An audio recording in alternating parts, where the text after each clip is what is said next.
전라남도 강진. 해마다 6월이면 마을은 이상한 소문에 술렁입니다. 학부모들이 5월달, 6월달 되면은 긴장이 있죠, 이제. 하늘도 모르고 땅도 모르고. 이상한 소문까지 돌 정도로 막 이렇게 해년마다 그때 되면 죽는다 뭐 이렇게 여름에 그 정도로 이제 그런 말까지 돌았어 이제.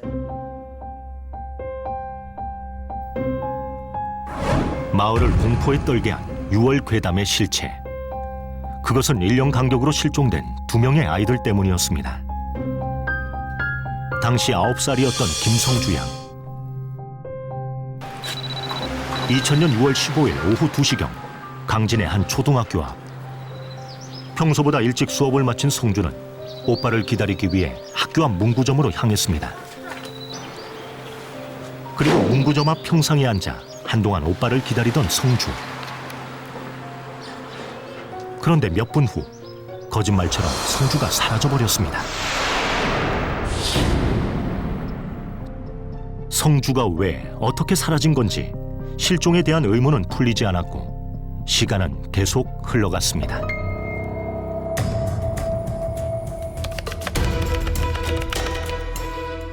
그리고 정확히 1년 뒤 강진에서 또 한 명의 아이가 사라졌습니다.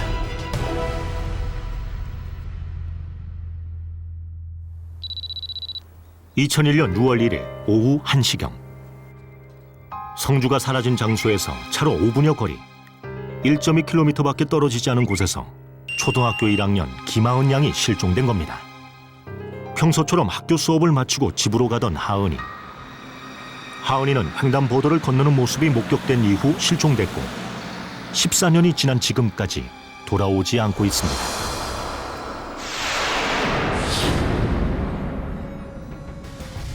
여덟 살 하은이 역시 아무 단서나 흔적도 남기지 않은 상황.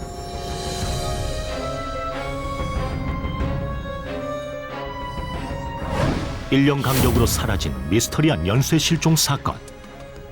사건의 실마리를 찾기 위해 대규모의 경찰이 투입됐고 강진 일대와 야산 등 마을을 중심으로 대대적인 수색 작업에 들어갔습니다. 뚜렷한 목격자가 없단 말이에요. 그런데다가 우리가 언론 공개 수사를 그렇게 한 6회 정도 했지만은 제보 내용이 없어요. 그렇게 10여 년의 시간이 흘렀고 사건은 그렇게 미궁에 빠졌습니다.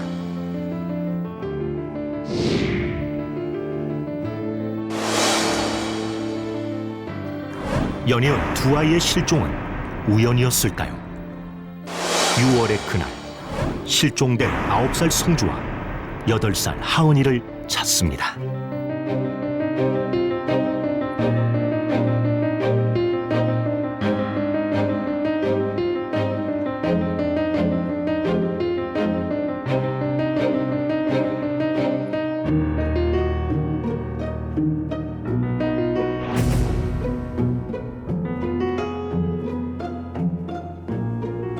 (2000년 6월 15일) 당시 2학년이었던 성주가 강진의 한 초등학교 평상에서 실종됐습니다. 그리고 공교롭게도 1년 뒤인 6월 성주 학교에서 불과 1km 거리에 있던 초등학교 1학년 하은이도 감쪽같이 사라졌습니다. 작은 시골 마을에서의 연이은 실종 사건. 과연 우연이었을까요?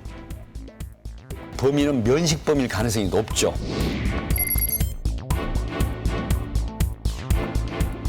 강력 범죄에 대한 공소시효는 폐지해야 되는 것이 맞습니다. 네. 예.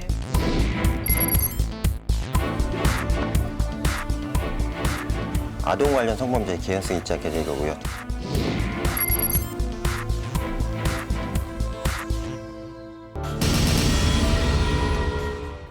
자, 초등학교 여학생, 그리고 하굣길, 또 6월. 이 단어들로 어떻게 사건의 연관성을 좀 추리를 해볼 수가 있겠습니까? 네, 읍단위의 작은 시골 마을에서 1년 간격으로 초등학교 저학년, 7세, 8세 된 여학생이 실종된다는 건 쉬운 일이 아닙니다. 근데 왜 1년이라는 기간의 기간이 발생하는 건가요? 글쎄 이제 통상적으로 보면 이 잠복기가 있습니다. 그러니까 연쇄범죄라고 혹시 이제 가정을 하면 범인이 잡히면 안 되잖아요. 그래서 한 사건을 사고를 치고 그 경찰관들이 수사를 개시하면 그게 어떤 잠복하는 잠복기가 있다는 얘기죠. 근데 우리나라 같은 경우 통상 사계절이 있기 때문에 이 간격 1년이라는 게 상당히 유의미합니다. 지금 이 사건 같은 경우에 그 두 번의 사건이 같은 달에 일어났습니다. 왜 6월일까요? 이게 그 아동 대상 성범죄 같은 경우에 저희가 캔디레이프라고 그래요. 그러니까 다시 말해서 사탕이나 네네. 단 거 또는 아이스크림을 가지고 아이들을 꼬시는 유인하는 경우가 많은데 이 사건이 이제 6월에 일어났잖아요. 통상 6월 같은 경우는 아이들한테 아이스크림을 갖다가 들이대면서 이렇게 친한 척으로 아이들이 많이 끌려가거든요. 그래서 아이스크림으로 현혹할 수 있는 시즌이다. 한참 덥기 때문에 이런 가능성도 있다는 얘기죠. 어쨌든 이게 참 이게 단서도 없고 흔적도 없는 이 연수의 실종 사건입니다. 15년이 지났습니다. 네. 자, 혹시 우리가 새로운 단서를 만날 수 있지 않을까 해서 2000년 6월 15일 이 성주가 사라지던 하굣길로 같이 한번 가보겠습니다. 15년이 흘러도 돌아오지 않는 딸. 아직도 엄마는 딸을 애타게 기다리고 있습니다. 전단지 속 환하게 웃는 성주. 끝내 주인을 찾지 못한 교과서까지. 지방 곳곳에는 성주의 흔적들이 고스란히 남아 있습니다.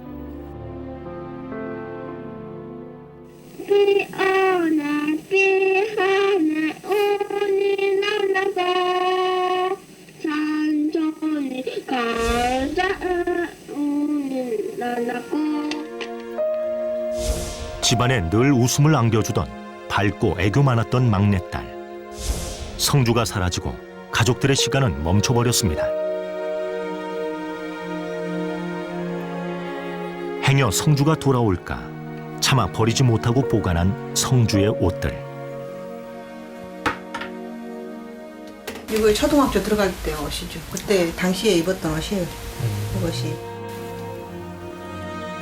그리고 어린 성주가 입던 옷주머니에 든 잘 접은 지폐 한 장.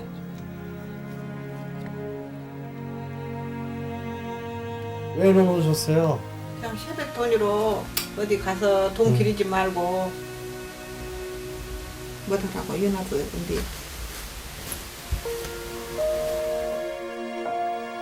누가 이 예쁜 아이와 엄마를 생이별하게 만들었을까?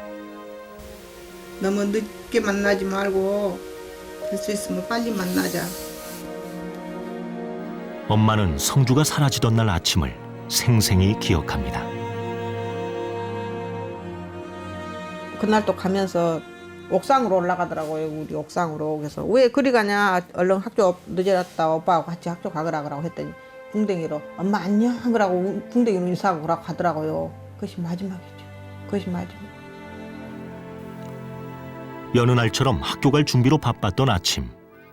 장난기 많던 성주는 그날도 엄마의 잔소리를 들은 후에야 학교로 향했습니다. 항상 오빠와 함께 등하교를 했던 성주. 그날은 다음 날 있을 현장학습 때문에 평소보다 1시간 일찍 학교에서 나왔고 오빠를 기다리기 위해 교문 앞에서 친구와 헤어졌습니다. 이후 늘 서로를 기다리던 학교 앞 문구점으로 간 성주. 그리고는 문구점 앞 평상에서 오빠를 기다렸습니다. 그 모습은 오후 2시 30분경 같은 반 친구에게 목격됩니다.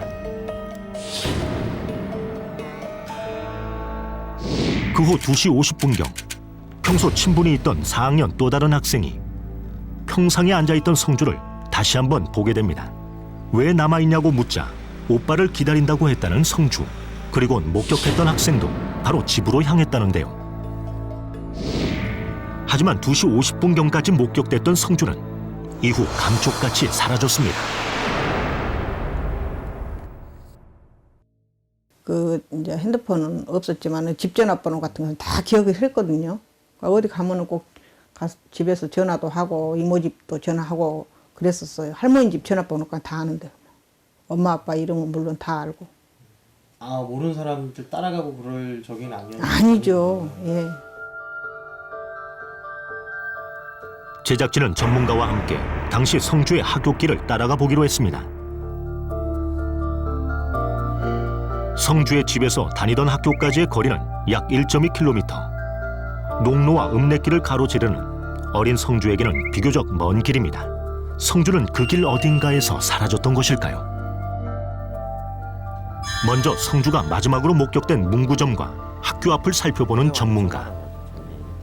성주가 실종된 학교 앞은 시장과 터미널에 인접해 유동인구가 많은 곳이었습니다. 차나 오토바이 그 가능성을 다 배제할 수가 없어요.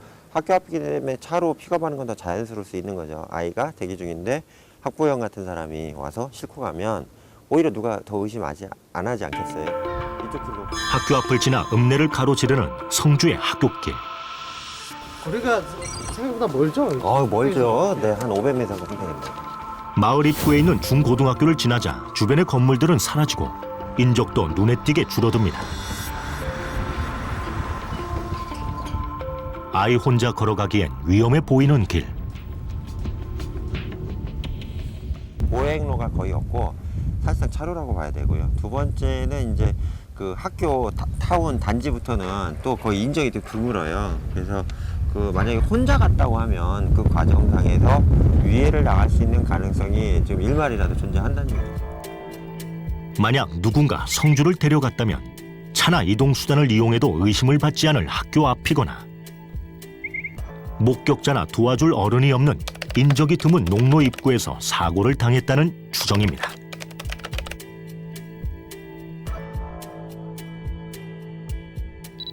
그런데 실종 다음 날 새벽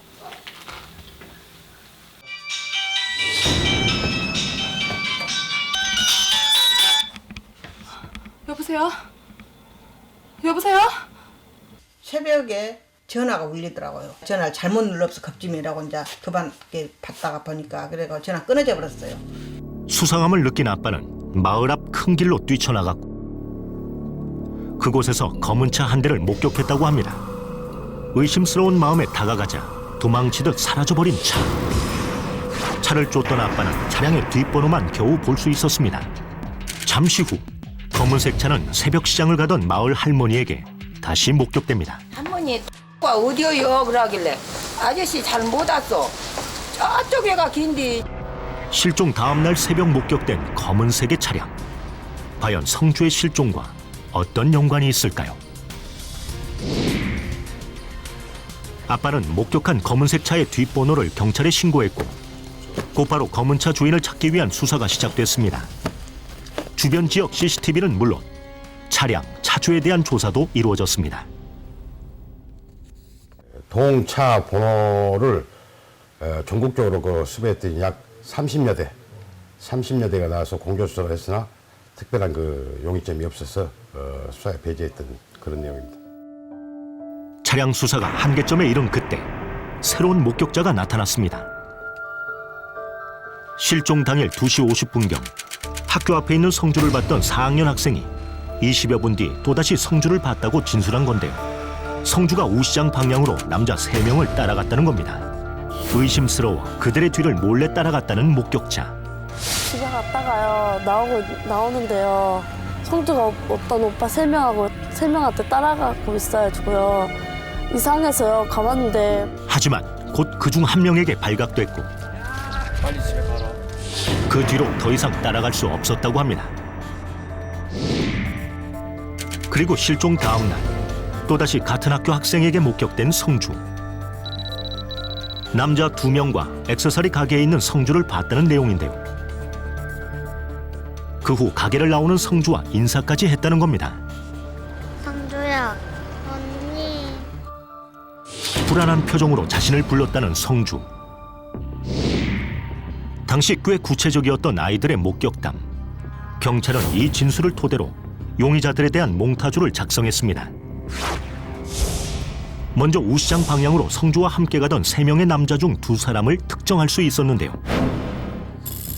첫 번째 용의자는 20대 정도로 보통 키, 마른 체형을 가졌으며 코가 오똑했다고 합니다. 그리고 또 다른 용의자 역시 20대로 보였으며 광대뼈가 도드라지고 넓적한 코를 가졌다고 했습니다. 그리고 실종 다음 날 액세서리 가게에서 목격된 2명의 남자. 40대, 턱이 뾰족한 얼굴형, 큰 눈이 특징이며 눈썹 사이에 주름이 있었고 20대 가량의 뚱뚱한 체격에 바가지 머리를 하고 오른쪽 뺨에 흉터가 있는 다소 험상궂은 모습이었습니다.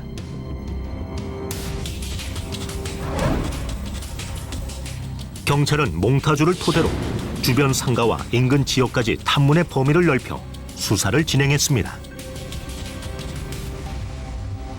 하지만 몽타주를 작성을 해놓고 보니까는 각자 그 목격자들이 그 인상 차이가 다 이렇게 상이해요. 그 지역의 주민들이나 그 가게 주인을 상대로 조사해 보니까 전혀 그건 사실이 없는 그런 내용들을 저희들이 그 확인할 수 있었습니다. 당시 성주가 목격된 곳으로 알려진 우시장과 액세서리 가게는 학교와 각각 반경 500m 내외에 위치하고 있었습니다. 목격된 시간으로 따져볼 때 충분히 이동이 가능한 거리입니다. 진술한 상황도 상당히 구체적이었습니다. 정말 아이들이 잘못 본 것일까요?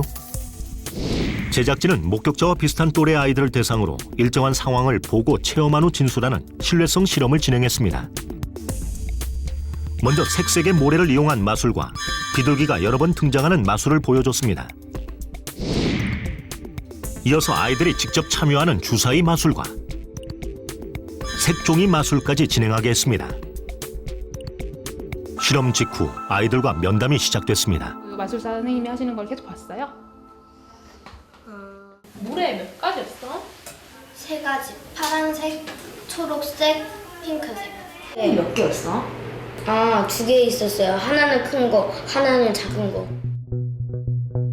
실험 결과 체험한 것은 참가자 모두 정확히 기억했지만 보기만 한 마술에서는 4명이 틀린 사실을 진술했습니다. 실험 이틀 후 아이들을 대상으로 한 2차 면접 조사가 진행됐습니다. 가장 아래에 있던 색종이부터 순서대로 얘기해 줄래? 파랑, 노랑, 초록, 빨강이요. 통은 몇 개였어? 통은 2개였어요. 시간이 지났지만 참가자 모두 체험한 내용에 대해 정확히 진술했습니다. 하지만 보기만 했던 마술에 대한 진술은 더욱 엇갈렸습니다. 비둘기 몇 번 나왔어?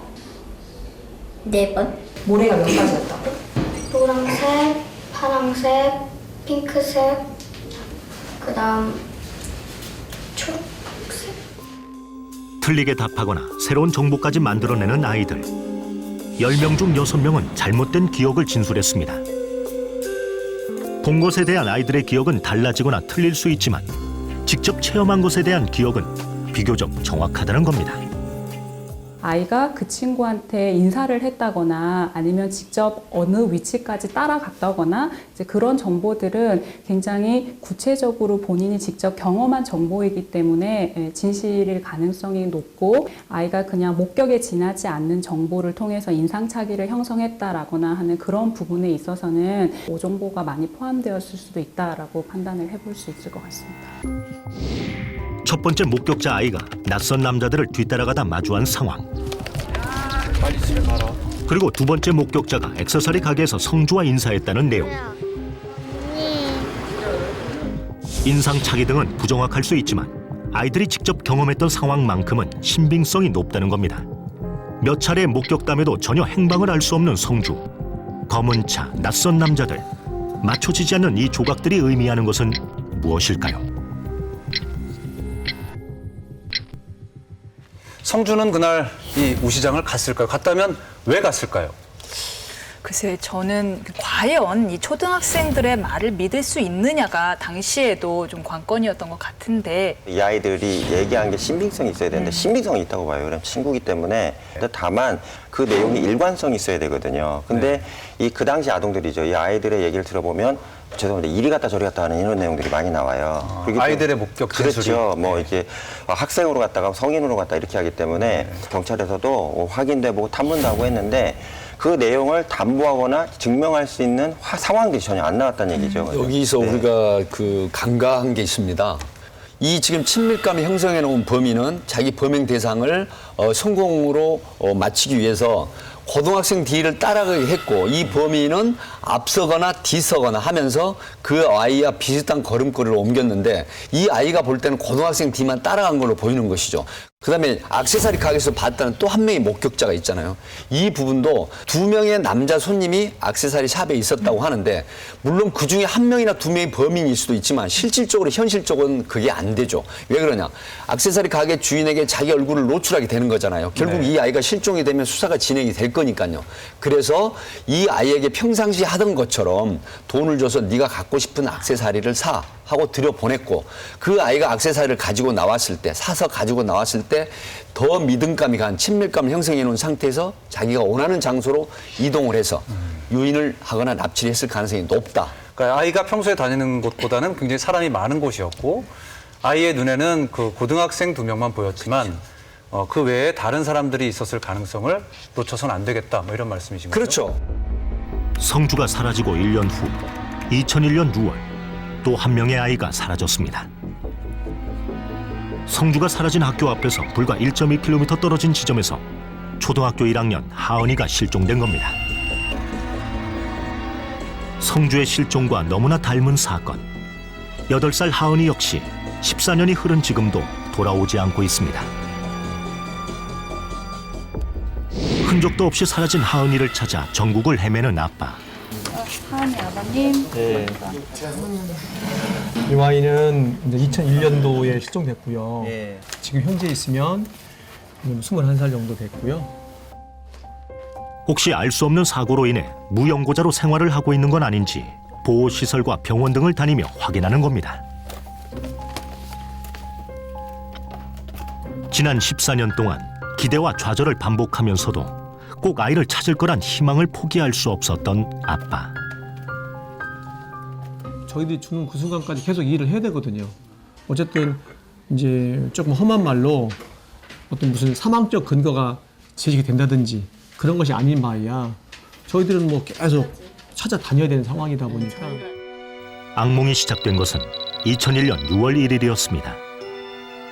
실종 당일 1시경 친구와 함께 교문을 나선 하은이는 횡단보도 앞에서 친구와 인사를 나누고 헤어집니다. 당시 집으로 가기 위해서는 횡단보도를 건너야 했고 친구는 하은이가 횡단보도를 건너기 전 서 있는 모습을 본 후 집으로 향했다고 합니다. 이런 하은이의 모습은 마을 주민에게도 목격이 되는데요.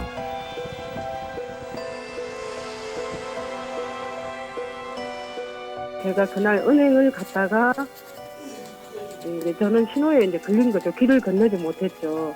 네. 근데 하은이는 신호를 건너서 거기 이발소 쪽으로 밑으로 집으로 가는 길이었어요.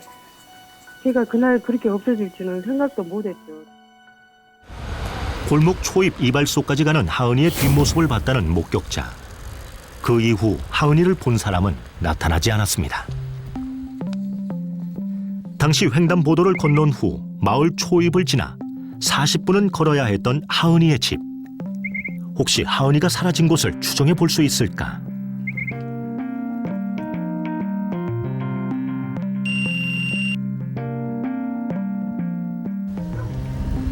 하은이가 마지막으로 목격된 지점부터 다시 살펴보기로 한 제작진. 하은이가 늘 지나다니던 하굣길.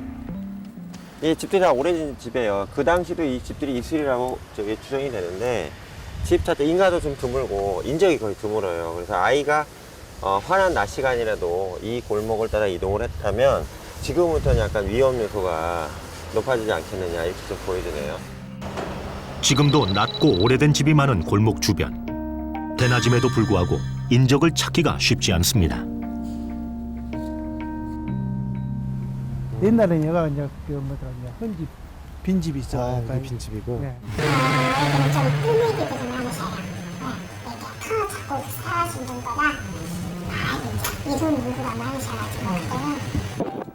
만약 골목을 안전하게 지났다고 해도 위험한 점은 또 있었습니다. 사람을 찾기 힘든 뻥 뚫린 논밭 사이. 집에 가기 위해선 이 길을 30분가량 걸어가야 합니다. 시속 60-70km 좀 달리는 것 같거든요. 당시도 아마 그랬을 것 같아요. 그러다 보니까 아이가 이 길을 걸어가다가 예를 들어서 이런 턱 같은 데 힘들어서 앉아 있는데 아이가 왜소하니까 차가 못 보고 아이를 추돌해서 아이가 사망한 이후에 그 아이의 사체를 뺑소니죠. 아이를 유기했을 가능성도 이 길에서는 제가 좀 느껴져요. 하은이는 그날 이 길을 혼자 걸어갔던 것일까? 역시 수사에 진전이 없던 어느 날 익명의 제보가 접수됐습니다. 제보가 들어온 곳은 지역 신문사 홈페이지. 누군가 게시판에 익명으로 글을 올린 겁니다. 제보의 내용은 충격적이었습니다. 당시에 저희 그 홈페이지로 제보가 들어왔던 게 하은이와 닮은 애가 그쪽에서 이렇게 앵벌이라고 했습니다. 이렇게 뭐 그런 형태의 당시에 글이 올라왔었어요. 그래서 저희가 그 내용을 가지고 그때 기억으로는 아마 연락처나 그런 부분이 따로 적혀지지 않았었고 제보하는 형태로만 올라왔던 것 같거든요. 무게가 있는 그런 제보였고 상당히 우리의 마음을 들뜨게 할 만한 제보였었죠. 남자 2명에게 하은이와 비슷한 아이를 데려다 줬다는 한 여성의 제보. 아이가 부산에서 앵벌이를 할 거란 죄책감에 사실을 알린다고 했습니다. IP 추적 결과 제보는 순천의 한 PC방에서 작성된 글. 경찰은 20대 여성인 것을 확인하고 탐문을 시작했습니다. 신원을 알 수 없는 20대 여성 제보자. 그녀는 정말 하은이를 데려갔을까? 추적 수사를 해가지고 그 PC방이랄지 그런 부분들을 찾았고 또 행불된 장소에서 순천 방향으로 해서 부산까지 그쪽 방향에 이제 CCTV랄지 이런 데 그 찍힌 차량들을 상대로 해서 전국에 공조 수사를 했었고. 어린이날을 하루 앞두고 어린이를 유괴해 구걸을 시킨 어른이 경찰에 붙잡혔습니다. 2000년대 초반은 앵벌이를 위한 아동 납치 범죄가 유행하던 때였고 하은이 역시 가능성이 있었습니다. 맛있는 거 사준다면서 먹고 사요. 부모님 역시 제보를 쫓아 부산을 돌며 하은이 찾기에 매달렸습니다.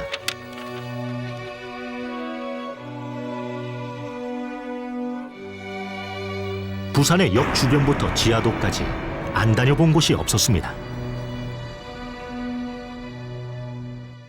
또 부산 서면 쪽에 그 지하도에 가서 또 앵벌이들 만날 수 있을까. 그래가지고 한동안 또 그 아이들 만나보려 했는데 그 아이를 아무도 만날 수가 없었어요. 매일 오가던 하굣길에서 감쪽같이 실종된 하은이. 결국 제보에 대한 수사는 중단됐고 하은이의 흔적을 찾는 일은 더욱 힘들어졌습니다.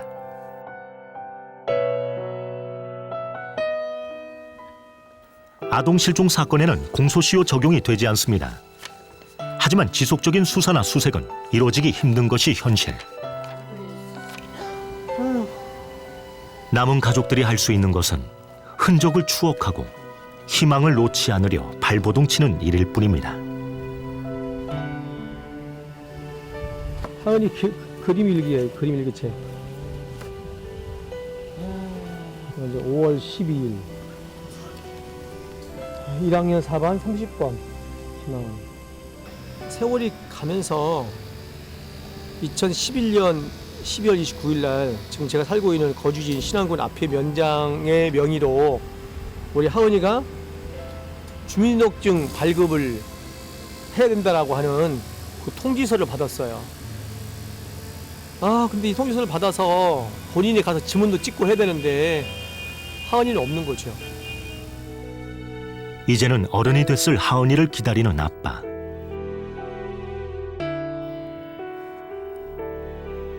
(14년을) 하루같이 기다리는 가족들. 하은이는 반드시 가족들의 품으로 돌아와야만 합니다.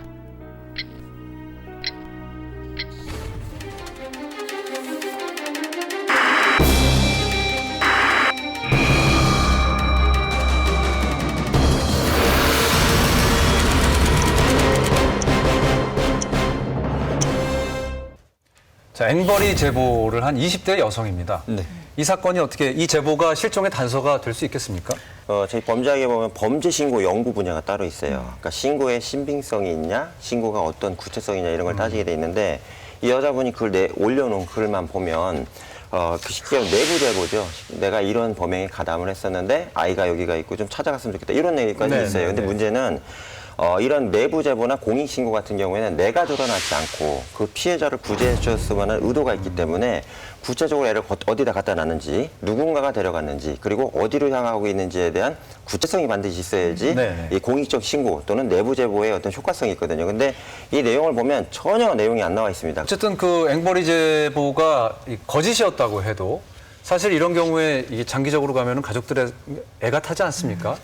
만약에 어디 시설이나 무슨 다른 해외 입양이나 여러 가지 그 생존 가능성을 놓고 봤을 때 그 어떻게 보십니까? 일단은 그 시설 소용 같은 경우는 거의 납치겠죠. 그냥 가정을 한다면. 네네. 그래서 2000년 전후로 당시에 사회적 이슈이긴 했지만 특히 이제 국가에서 이제 사회복지에 많은 보조금을 주면서 일단 수용 인원이 많아야지 복지기관도 국가 지원을 받거든요. 근데 그 아이들이 성인이 된 다음에는 혹은 좀 제 자각 능력이 생긴 다음에는 스스로 집을 돌아올 수 있을 것도 같은데 돌아오지 못하는 데 이유가 있는 건가요? 어떤 범죄에 대한 그런 감금 상태나 또 정신적인 문제가 없다고 했을 땐 정말 연어처럼 그리워하고 가족을 찾고 싶은 심리가 발동을 하거든요. 그런 상태라고 하면 실질적으로 인지 능력을 갖고 있는 상태는 아니라고 이런 생각이 들기 때문에 DNA라든가 지방자치단체나 경찰력이 합동을 하는 그런 TF팀이 만들어지면 하는 그런 생각이 드는 것이죠. 아이들의 행적은 좀처럼 찾기가 쉽지 않고 수사는 더디게만 갔습니다. 그런데 지난 2008년 실종 아동에 대한 재수사의 물결을 타고 뜻밖의 인물이 용의선상에 오릅니다. 공통점이 많은 성주와 하은이의 실종 사건. 초등학교 저학년의 여자아이들이 1년 간격으로 사라졌다는 점.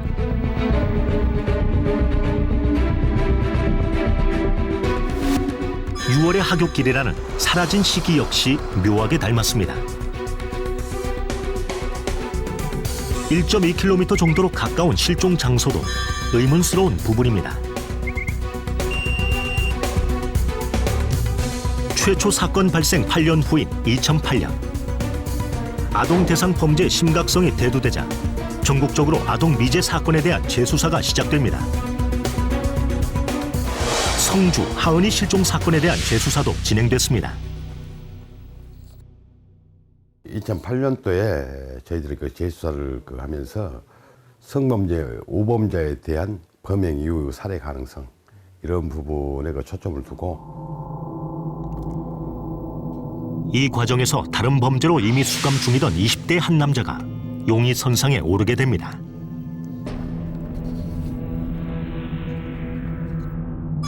강진 지역에서 남자아이를 약취 유인해 상습적으로 성추행했던 A씨였습니다. 모습하고 추행한 건 사실이에요. 그건 우리가 입건했으니까. 모습한테는 진술했으니까. 피해 아동의 진술을 통해 경찰은 A씨가 추행할 때마다 이 장면을 비디오 카메라로 녹화했다는 증언도 확보하게 되는데요. 오랜 시간이 흘렀지만 피해 아동은 당시의 상황을 꽤 자세히 진술했다고 합니다. 게다가 지인 역시 A씨가 직접 찍은 아동 관련 비디오 테이프를 본 적이 있다고 진술한 것으로 알려졌는데요. 하지만 A씨는 성추행 혐의에 대해 법적인 처벌을 받지 않았습니다. 당시 법원은 약취 유인 혐의에 대한 범죄 사실은 인정했지만 공소시효가 만료되어 처벌할 수 없었던 겁니다. 아동 성추행 전력 외에도 의심스러운 부분은 또 있었습니다. 수감 중 자신의 소지품을 비롯해 컴퓨터를 가족에게 처분해달라고 부탁했다는 겁니다. 도대체 컴퓨터 속에는 어떤 비밀이 숨겨져 있었던 것일까? 결국 경찰은 여러 가지 단서들을 토대로 성주 하은이 실종 사건과 A씨의 연관성에 대해 수사를 진행했습니다. 경찰은 A씨의 행적에 주목했습니다. A씨는 오토바이를 타고 다니며 남자아이를 성추행했습니다. 그런데 성주가 실종된 6월 15일 이후 갑자기 여행을 떠났다 곧바로 군에 입대를 했습니다. 일반적이라면 하은이가 실종된 2001년에도 A씨는 군 복무 중이었어야 합니다. 그것이 왜 영희천장에 이제 왜 그러냐면 우리가 그놈이 그 당시 군대 갔다 오고 뭐하고 집 가서 제대하고 뭐하고. 그러나 하은이가 실종된 그때 A씨는 복무 중이 아니었습니다. 입대 반년 만인 2001년 초 의가사 제대를 했던 A씨는 하은이가 사라지기 몇 달 전 집으로 돌아왔던 겁니다. 이런 의심을 바탕으로 A씨는 성주 하은이 실종 사건의 유력한 용의자로 조사를 받았습니다. 경찰은 연수의 실종과 관련된 증거를 찾기 위해 집 등에 대해 수사를 진행했습니다. 하지만 사건과 관련된 증거나 결정적 단서는 찾을 수 없었는데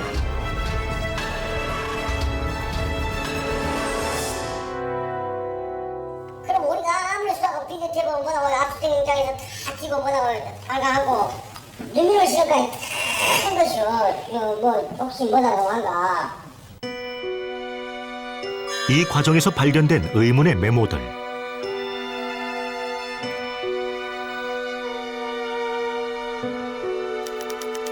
성주가 실종된 직후 A씨가 홀로 떠났던 여행에서 적은 걸로 추정되는 독백 형식의 글들이었습니다.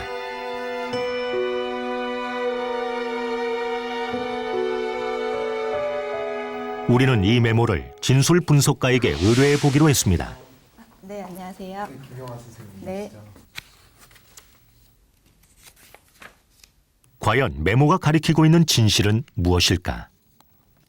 아동 성추행 사건에 대해서 얘기를 하고 있는 것인지 이 실종 사건에 대해서 얘기를 하고 있는 건지 알 수가 없습니다. 그렇기 때문에 이 실종 사건과 연관해서 해석하기는 어렵지만 이 사람이 저지른 모든 죄에 대한 자기 합리화, 즉 자기가 죄를 지을 수밖에 없었던 것에 대한 핑계를 대는 것으로 해석할 수가 있습니다.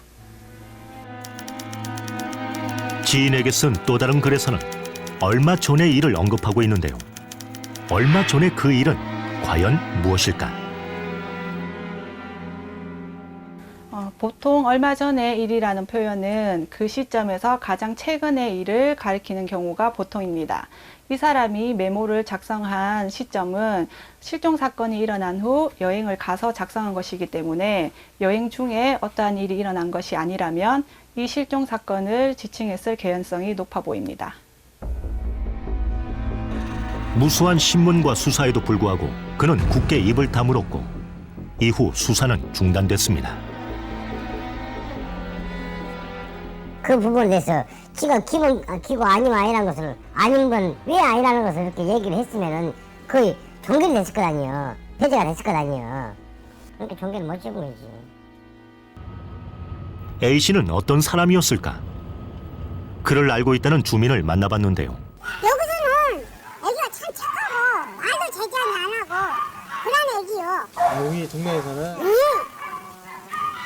그래 운동하면 그 애기 보고 뭐 말좀 들고 뭐 미운 짓소리를 안 해봤어. 당시 조사에 대한 입장을 듣기 위해 가족과 전화 연결을 시도한 제작진. 여보세요. KBS 공소시효라는 프로그램을 하는 PD인데요. 네. 우리는 그런 것에 대해서는 모르고 네. 전혀 모르니까요. 아. 가고 우리 저 애기가 뭐 그럴 애기가 아니에요. 그렇게 저 암 감옥살이를 한다고 그렇게 떨어지지 마세요. 뭐 알도 모르고 막 그런 친구가 다 있어요. 도대체 아이들을 데려간 범인은 누구인지 사건의 진실은 알 길이 없고 야속한 시간은 빠르게 흘러만 갑니다. 제작진은 용의 선상에 오른 A씨의 어머니와 만남을 시도했지만 이루어지지 않았습니다. 대신 통화가 가능했는데요. 이 어머니는 아들의 혐의를 완강히 부인하고 대신 억울하다고까지 하셨습니다. 네, 제가 먼저 좀 말씀드리면 시효가 완성이 돼서 처벌을 못 받은 좀 면소 판결을 받긴 했지만 실제로 남자아이들을 대상으로 성추행을 한 그 범죄 기록 사실은 처벌은 안 되지만 이게 인정이 된 게 있고요. 예, 저는 성주가 실종되기 전에 이 A씨라는 용의자가 그 지역 인근에서 살고 있었고 그리고 나서 군을 입대합니다. 1년여가 지난 뒤에 의가사 제대를 하죠. 또 하은이가 실종이 되죠. 그리고 또 가족들이 어머니나 아버지 그다음에 친척들이 면회를 가죠. 그때 강하게 무슨 얘기를 하냐면 내 집안에 있는 소지품, 컴퓨터 삭제 이런 것들을 치워달라 이렇게 부탁을 하는 부분이 있고요. 역으로 생각을 이 사건을 놓고 보면 A씨라는 사람이 범인이라고 단정하기 어려운 이유도 분명히 존재하거든요. 그것 때문에 수사도 안 되는 건데 첫 번째는 뭐냐면 아동하고 접촉했다는 사실이나 목격담이 전혀 없어요. 두 번째는 뭐냐면 그 당일 아이가 없어진 날 기준으로 해서 알리바이를 다 조사를 해봤대요. 조사를 해봤는데 그 아이가 있는 장소에 그 사람이 있었다고 해야지 뭐가 진행이 되잖아요. 근데 그 알리바이에서는 뭐 완벽하진 않지만 매칭이 안 돼가지고 어떻게 정리할 수 없다는 분. 세 번째는 뭐냐면 이런 사건이 일어난 이후에 그분에 대한 얘기도 돌았대요. 실제 그 지역에서. 근데 그러한 제보나 이 단서들은 전혀 없었다는 부분.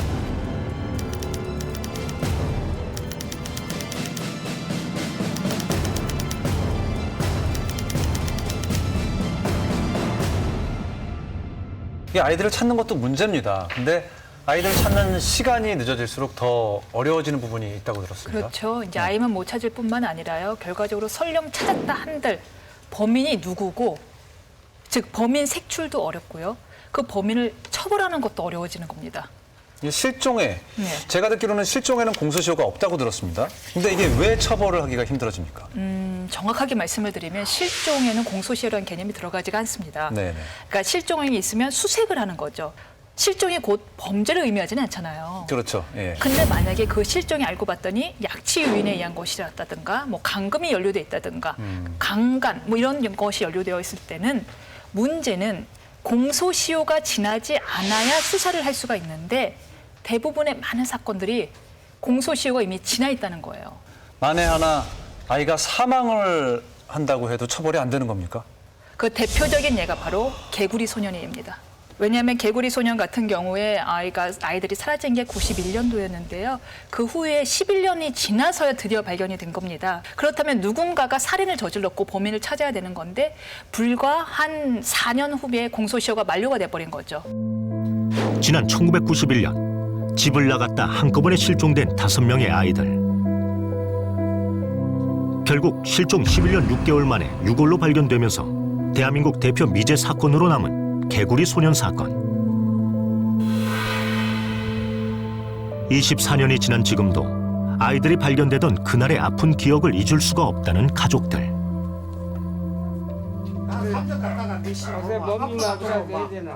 그대로 또 내려왔다 뭐. 왜 안 오면 뭐 죽겠는데 뭐.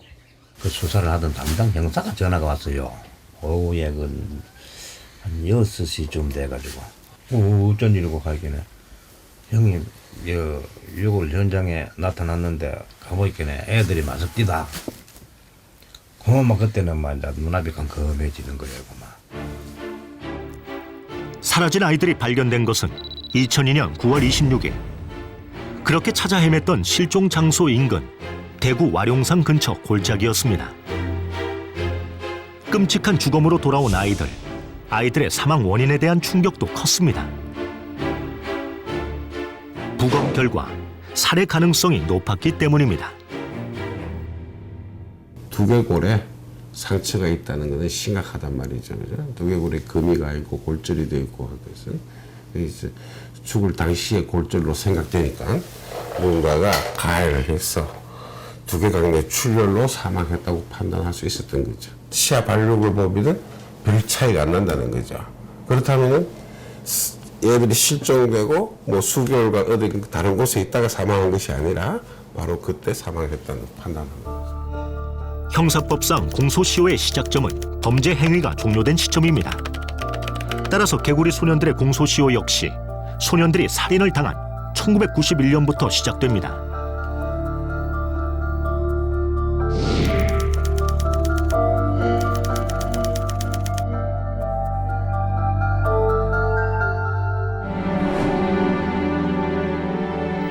실종 당시인 1991년의 살인죄 공소시효는 15년.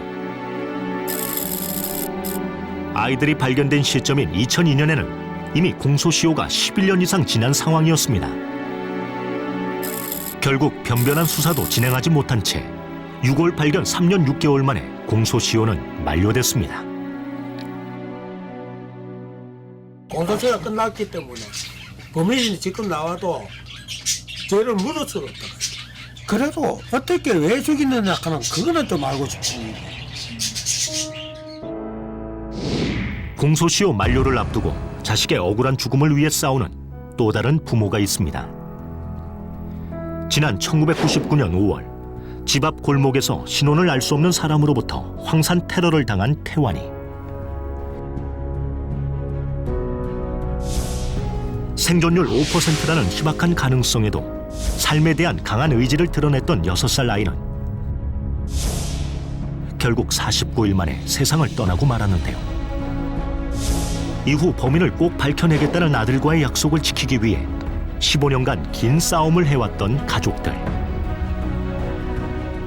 하지만 공소시효 만료 날짜는 어김없이 다가왔고 가족들은 용의자에 대한 재판이라도 다시 해달라며 법원에 재정 신청을 했습니다.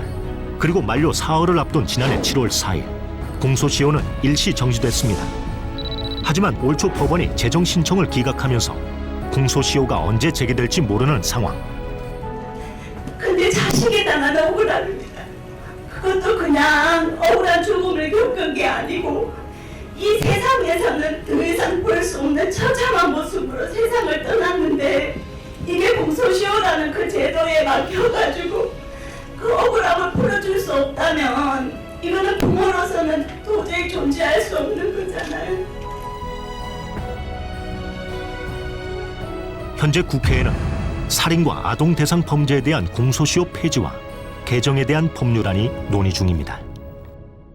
이런 아동에 대한 강력범죄, 유기, 살해, 강간살해, 그리고 상해치사 등까지도 존속살해 등의 살인범죄만이 아니라 이런 살해 행위들에 대해서는 공소시효는 폐지되어야 한다.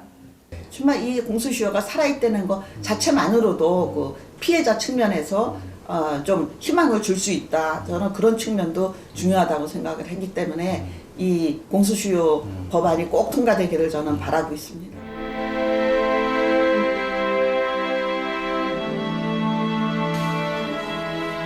살아서 그 애를 건강한 모습으로 내 앞에 데려다 놓기 전까지는 용서 못해요. 내가 지금도 한결같이 전술이 그 소리예요. 제발 포기하지 말아달라.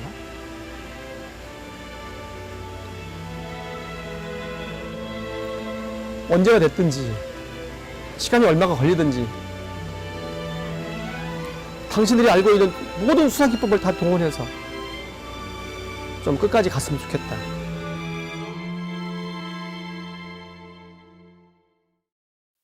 이 시간이 지났으니까 처벌할 수 없다. 이건 이해를 할 수도 없고 용서를 할 수도 없습니다. 이게 너무 불합리하지 않습니까? 이거 어떻게 보십니까?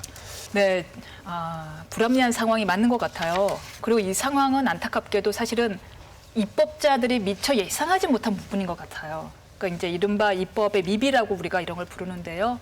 그러니까 이런 사례처럼 약치 유인된 다음에 돌아왔을 경우에는 공소시의 기산점을 저 약치 유인된 시점으로 갈 것이 아니고 돌아온 시점부터 그렇죠. 해야 되는 것이 아닐까. 그러니까 한마디로 그때 만약 상해인 상태로 왔다면 상해죄 기산점이 그때부터 시작되고 안타깝게 사망된 상태로 왔다면 살인죄의 기산점이 그때부터 시작이 돼야 되는 건데 저는 근데 이것은 과정이고 강력 범죄에 대한 공소시효는 폐지해야 되는 것이 맞습니다. 예. 자, 이 개구리 소년 실종 사건의 경우에도 굉장히 그때 사회적인 이슈가 되지 않았습니까? 그때는 왜 이런 개정 논의가 없었을까요?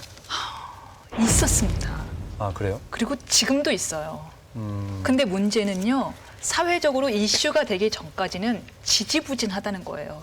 다 서랍 속에 묻히는 피해자를 보호해야 되지만 이런 법률안들이 너무 많다는 얘기죠. 그래서 시효도 마찬가지고 모든 형사 관련 범죄 관련 법이 국회에서 조금만 신경 쓴다면 이 아이들이 찾아올 수 있거나 찾을 수 있는 내용들을 만들 수 있다는 얘기입니다. 특히 이제 사회적 약자들 이런 부분, 이런 사건들에 대한 공소시효는 정말 다시 한번 생각을 해봐야 될 것 같습니다.